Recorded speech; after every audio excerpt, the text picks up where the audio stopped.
નમસ્કાર દર્શક મિત્રો, @ગુજરાતમાં આપનું સ્વાગત છે। ગુજરાતમાં ચૂંટણી વગર જ રાજકીય માહોલ ગરમાતો રહે છે। જેમ કે હાલમાં તો ગુજરાતમાં આમ આદમી પાર્ટી સતત ચર્ચામાં રહી છે। એક તરફ તો ગોપાલ ઇટાલિયાની વિસાવદર વિધાનસભા પેટા ચૂંટણીમાં જીતને લઈને અને બીજી તરફ આમ આદમી પાર્ટીના ડેડિયાપાડાના ધારાસભ્ય ચેતર વસાવા કે જેઓ યુવા આદિવાસી નેતા તરીકે ખૂબ જ જાણીતા છે, તેમની ધરપકડના કારણે આમ આદમી પાર્ટી ફરી એકવાર ચર્ચામાં આવી છે। જેમાં તેમને લાફાકાંડમાં થયેલી ધરપકડ બાદ ધારાસભ્ય ચેતર વસાવા કે જેઓ હાલ તો વડોદરાની સેન્ટ્રલ જેલમાં બંધ છે, તેમની મુશ્કેલીઓમાં વધારો થઈ રહ્યો છે। પહેલેથી જ મેજિસ્ટ્રેટ અને સેશન્સ કોર્ટે તેમની જામીન અરજી નામંજૂર કરી હતી અને હવે આવામાં વડોદરાની સેન્ટ્રલ જેલમાંથી રાજપીપળાની જેલમાં ટ્રાન્સફર કરવાની અરજી પણ કોર્ટે ફગાવી નાખી છે। એવા સમાચાર મળી રહ્યા છે કે ડેડિયાપાડા પ્રાંત અધિકારીની ચેમ્બરમાં લાફાકાંડ મામલે ધારાસભ્ય ચેતર વસાવા છેલ્લા 15-16 દિવસથી વડોદરાની સેન્ટ્રલ જેલમાં બંધ છે, જેથી તેમના પરિવારના સભ્યો અને સમર્થકોને ધારાસભ્યને મળવા માટે છેક વડોદરા સુધી જવું પડતું હોય છે।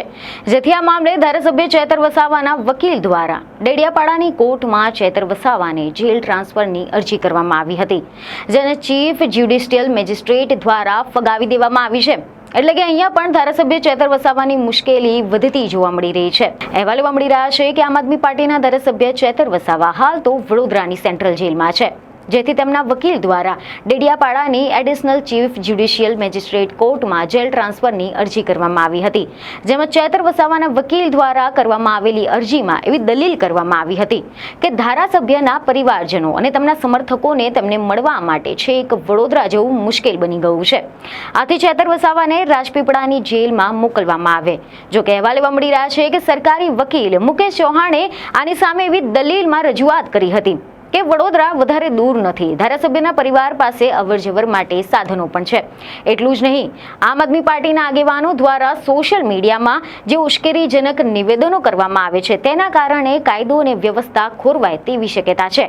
આગામી દિવસોમાં ડેડિયાપાડામાં અરવિંદ કેજરીવાલ અને ભગવંત માનની જાહેર સભા પણ થવાની છે અને આથી આ તમામ દલીલોને ધ્યાનમાં રાખીને કોર્ટ દ્વારા આ જેલ ટ્રાન્સફર અરજી ફગાવી દેવામાં આવી છે। મહત્વનું છે કે થોડા દિવસો પહેલા પણ ડેડિયાપાડાની તાલુકા પંચાયતમાં બેઠક જે મળી હતી, જેમાં આમ આદમી પાર્ટીના ચેતર વસાવાએ તાલુકા પંચાયતના પ્રમુખ સંજય વસાવા પર હુમલો કર્યો હોવાની પોલીસ ફરિયાદ નોંધાઈ હતી, જેથી આ ફરિયાદના આધારે પોલીસે ગુનો નોંધીને ચેતર વસાવાની ધરપકડ કરી હતી અને ત્યારથી જ તેઓ વડોદરાની સેન્ટ્રલ જેલમાં કેદ છે। તમે જણાવી દઈએ કે 5મી જુલાઈથી ચેતર વસાવા જેલમાં બંધ છે, જેના બાદમાં સતત તેમના પરિવાર સહિત સમર્થકો તેમને છોડાવવા માટે મેદાને આવ્યા છે અને દરેક જગ્યાએ તેઓ કોઈને કોઈ રીતે રજૂઆતો કરી રહ્યા છે। પરંતુ હવે ક્યાંક રીતે ચેતર વસાવાને જામીન મામલે મુશ્કેલીઓ વધારો થયો હોય તેવું લાગી રહ્યું છે, કારણ કે સેશન કોર્ટમાં તેમના જામીન નામંજૂર કરવામાં આવ્યા હતા, જેના બાદમાં તેમણે ગત 19મી જુલાઈ એટલે કે શનિવારના રોજ ગુજરાત હાઈકોર્ટમાં જામીન માટે અરજી કરી છે, જેને લઈને આગામી 22મી જુલાઈએ સુનાવણી હાથ ધરવામાં આવી શકે છે। તો બીજી તરફ આના અગાઉ પહેલાથી જ જે ફરિયાદી છે સંજય વસાવા, તેમણે ચેતર વસાવાને માફી માંગવા કહ્યું હતું કે તેઓ જાહેરમાં માફી માંગે તો જ હું ફરિયાદ પાછી ખેંચી લઈશ, પરંતુ ધારાસભ્ય ચેતર વસાવાના પત્ની એટલે કે વર્ષાબેન વસાવાએ આ મામલે સ્પષ્ટ કહ્યું કે ચેતર વસાવા માફી તો નહીં જ માંગે। એટલે કે હવે ક્યાંક ને ક્યાંક તેમને જામીન મળવામાં પણ મુશ્કેલીઓ થઈ રહી છે અને આની સાથે જ હવે સરકાર તેમની સામેના જૂના કેસો પણ રીઓપન કરવાની તૈયારી કરી રહી હોય તેવા પણ અહેવાલો મળી રહ્યા છે અને આ બધા કારણોસર હવે ચેતર વસાવા માટે મુશ્કેલીઓ વધી શકે છે અને હવે આવામાં વડોદરાથી ડેડિયાપાડા જેલમાં ટ્રાન્સફર કરવાની જે અરજી છે તે અરજીને પણ કોર્ટે ફગાવી દીધી છે, જેથી હવે આ મામલે રાજકીય ગરમાવો ઊભો થયો છે। ખાસ કરીને જ્યારે એવા સમાચાર સામે આવ્યા કે 24મી જુલાઈએ ડેડિયાપાડામાં એક વિશાળ આદિવાસી સંમેલન યોજાવા જઈ રહ્યું છે। ચેતર વસાવાના સમર્થનમાં આ સંમેલનનું આયોજન કરવામાં આવ્યું છે અને તેમના સમર્થકો આ મુદ્દે આંદોલન પણ કરી શકે તેવી શક્યતા છે। ત્યારે હવે આવતીકાલે જામીન અરજી પર હાઈકોર્ટનો નિર્ણય અને આદિવાસી સંમેલન આ બંનેના પગલે દક્ષિણ ગુજરાતના રાજકારણમાં ગરમાવો વધી શકે તેવી શક્યતા છે।